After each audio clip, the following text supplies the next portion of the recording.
Erev Tov, good evening. Thank you so much for joining us. I have the honor of moderating a panel with some Hebrew College alumni.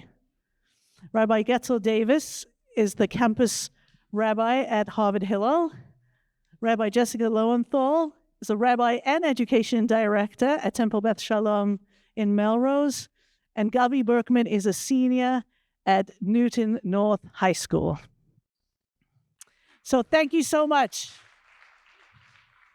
I really want to thank each of you for saying yes when we asked you. So I wanted to begin with a question of asking you each just to share one experience of constructive engagement and or bridge building within the Jewish community or interreligiously since over the last 8 months. GETZEL, we'll start with you. Hi, everyone. Thanks so much. Thank you for the invitation. So since the middle of November, I have been meeting weekly with the Muslim chaplain at Harvard, Khalil. We started meeting originally because he had this beautiful idea that immediately following October 7th, the Muslim community should come to Harvard Hillel and apologize. The truth is that this was a beautiful idea, but it's never to date come to fruition. His community, and often mine as well, has been too angry, too hurt to be able to do anything publicly together. We've tried a dozen different experiments to bring our student communities together, a communal morning circle, bringing in an outside mediator, a trip, an interfaith iftar, and each one has fallen apart because of the deep divisions on campus. Everyone feels isolated and is unable to really sit and witness and engage with the others' deep isolation. But Khalil and I have continued to meet together, to eat together. We have lunch weekly, to mourn together, to know each other. In fact, our families have gotten to know each other, and we hold each other's deep confidences during this very difficult year. While our students have been unable to co-sponsor any events together, we've taken upon ourselves to try to do something ourselves to heal the deep divides on our campus. This December, the two of us and some other chaplains hosted a communal morning vigil. While it might not seem like a big thing to pray not just for your own losses, but for the losses of the other, this act on Harvard's campus gained national attention. In January and again in March, Khalil and I ran programming on how to be a good neighbor with someone who you disagree with. We offered a different model to Harvard, what I would say is a very Jewish model and also a very Hebrew College model. We suggested that what it means to love our neighbor is not about ignoring our differences, but rather relating to each other through these differences. Both of these events actually drew over 1,000 Harvard affiliates, both in person and remotely, who were seeking this sort of questions and this sort of engagement. Because of our deep friendship and camaraderie, Harvard has asked Khalil and I to give the opening benediction at Harvard's commencement this year.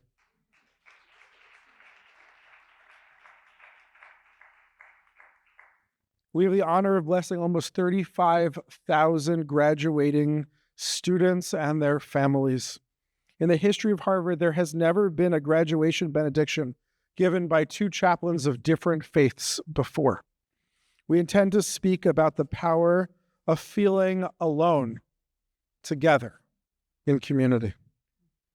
Even though we continue to struggle to bring our communities together, we as individuals and now as friends have become teachers and symbolic exemplars that such relationship is possible over and through difference. We've modeled what it means to hold our distinctiveness and at the same time to build bridges during this very difficult year.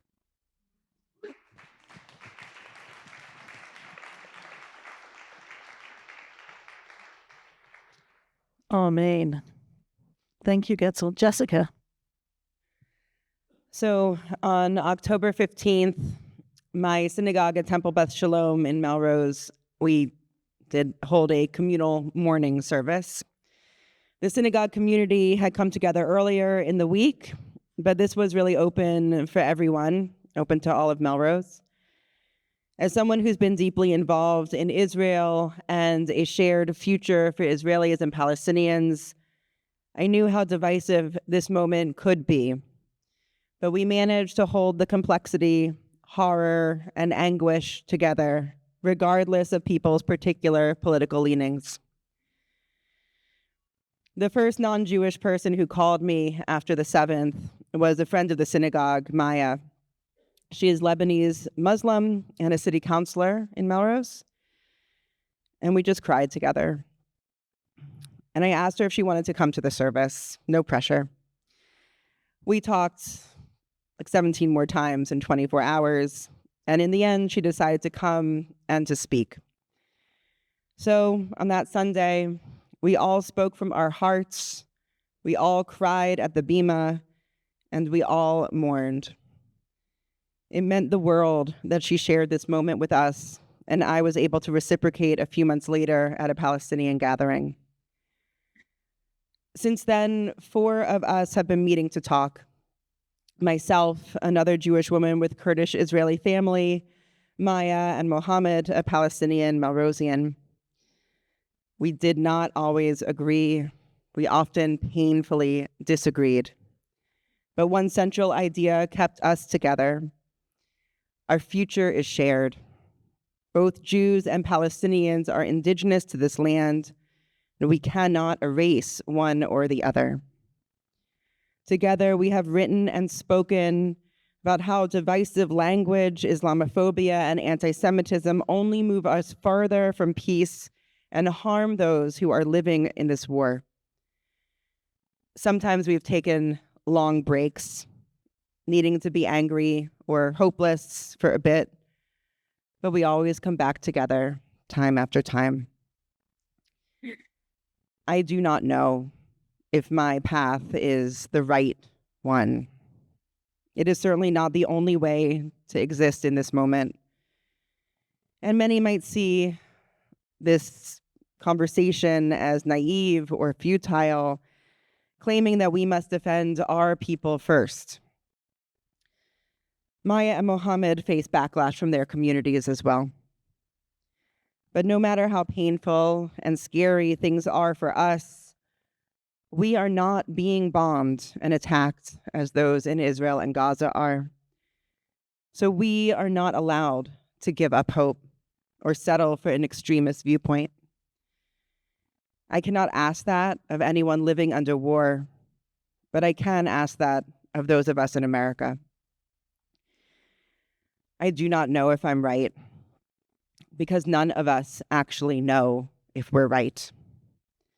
But if we follow our hearts and lead with empathy, civility, and deep, deep love, I truly believe that we can create a different future, first in Melrose, then in Massachusetts, and then maybe we'll reach to Israel and Gaza.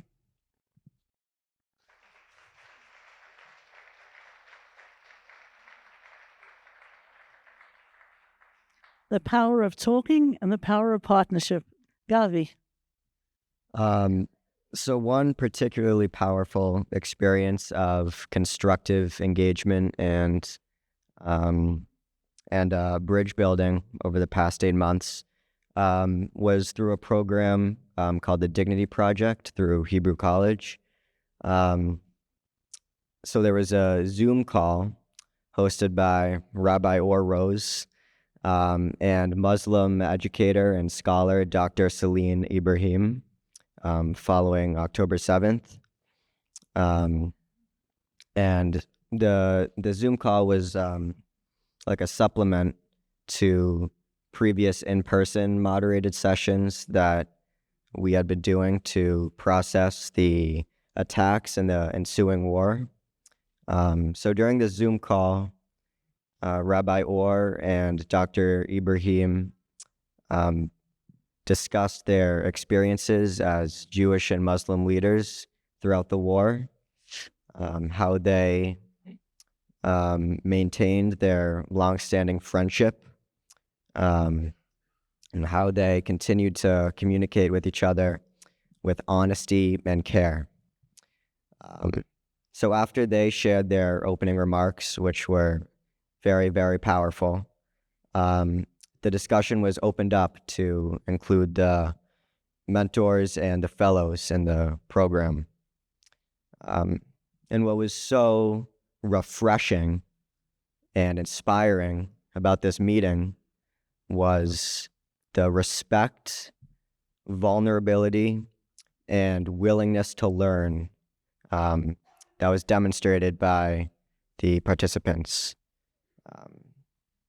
And especially now, witnessing such an explosion of anger, hate, and closed-mindedness, and sort of a narrow way of thinking, it was just amazing to see young people willingly come together in this space to listen to each other, learn, and most importantly, grapple with complexity. And I think this ability to struggle with complex ideas and differing opinions and nuance is something that's unfortunately becoming harder and harder to come by, especially among young people, as we can see in what Rabbi GETZEL said. Yeah, it was just so incredible to see the respect and real willingness to listen that all the fellows demonstrated.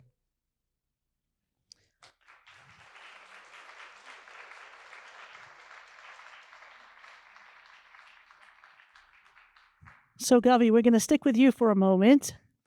And I deeply appreciate what you're saying about navigating complexity and really being able to handle nuance. And I'm wondering, this is going to be to each of you, starting with you, Gavi. I'm wondering, was there a particular value that either motivated your participation or guided your participation during a time as a Dignity Project Fellow? Yeah, so one value I would like to highlight from this experience was curiosity. I think our ability to have such a constructive dialogue through so much difference of opinions and where we were coming from, this didn't stem from us just trying to please each other and be nice to each other. What it really came from was genuine curiosity and interest in what we were all saying. So I truly believe that when dialogue is rooted in this genuine interest, that is where it truly becomes constructive, and that's where we can build from. So I really want to take this value of curiosity with me in the future into college and beyond. Because I didn't really realize the importance of just being curious about what someone else thinks until I got the opportunity to participate in this fellowship. So That's fabulous. I bet you will take that with you to college and beyond. Thank you, Gavi. Jessica. I'll also just remind you to silence your phones. So for me, one of the best parts about studying at Hebrew College is getting to spend half of your day with Chavruta. You sit with someone that you might not know very well, and after the first few months of studying together and unpacking the text with them, you've now learned every deep, dark secret about each other, that came up in strange and unusual ways during the conversations. And often we read things very differently. We draw different conclusions because we're different people and we're coming from different places and we have different experiences. And we have to learn pretty quickly how to navigate difficult and sometimes very emotional conversations while continuing to develop our personal chavruta relationship and maybe actually getting the work done for class. I think a lot about Hillel and Shammai. It feels a little, you've all probably studied this, but that's okay. So why does Hillel win so many more arguments than Shammai? It is not because Hillel is right and because Shammai is wrong. They are both correct. Both are the living words of God. But Hillel does something very special. The students and Hillel himself, they not only acknowledge Shammai's point first, but they're able to actually argue it. They understand it so deeply that they can present it first and then follow up with their counterpoints. If we're doing chavruta correctly, we become like Hillel. We're able to argue all of the possibilities. When it comes to Israel, I can carry this debate on all by myself. And I often do, 3 o'clock in the morning. If we're going to make any change around the realities of Israel and Palestine, we all must be able to do the same. Only when we see each other's perspective deeply and we feel each other's hearts will we be able to move forward towards any type of lasting peace. And as I go forward, this is what I encourage all of my students to do. Wherever you are, choose a counterpoint and argue it deeply. Only then do you really understand what this conversation is about. Mm-hmm.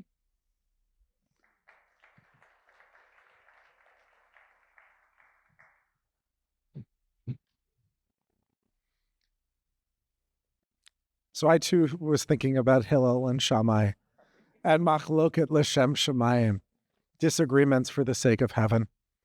It just felt like that midah, that quality, that value, so embodied by this place, was so important for reaching out during this time.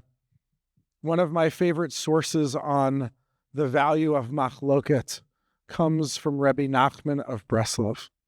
He writes, Likutei Moharan 64, know that machloket, disagreement, is analogous to the creation of the world, which consisted of creating an empty space, the chalal hapinui.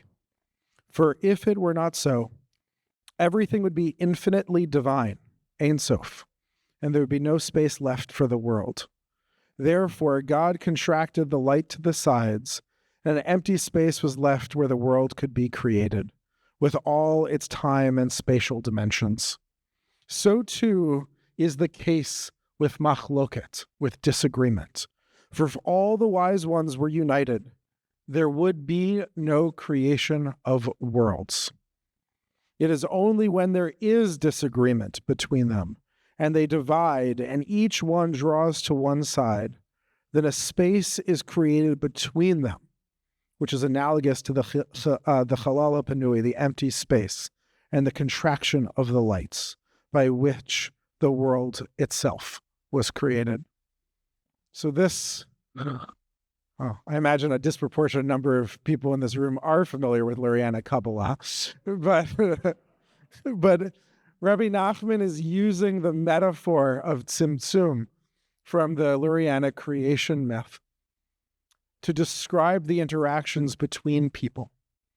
Just as God needed to pull back in order to create space, almost like a mother creates space in her womb to grow an other, so too do we, in order to enter into real relationship, need to allow for difference, to not act upon each other, but to create space and differentiation and draw to the sides. And in that space, our holy texts are created and our holy relationships are created. If we're not able to create spaciousness, if we're not able to be different, then really we're just in relationship with ourselves. We're into our fantasies of who the other person is. But when we're able to stop and we're able to mitzamtzem, to pull ourselves back, just like parents have to learn how to do, we're able to actually engage with an other. And from that, there's able to be sacred creation. So I want to really thank each of you for your heart-filled words and actually even more for the work that you're doing out there in the world. Much success as you continue, and thank you for inspiring us all here tonight.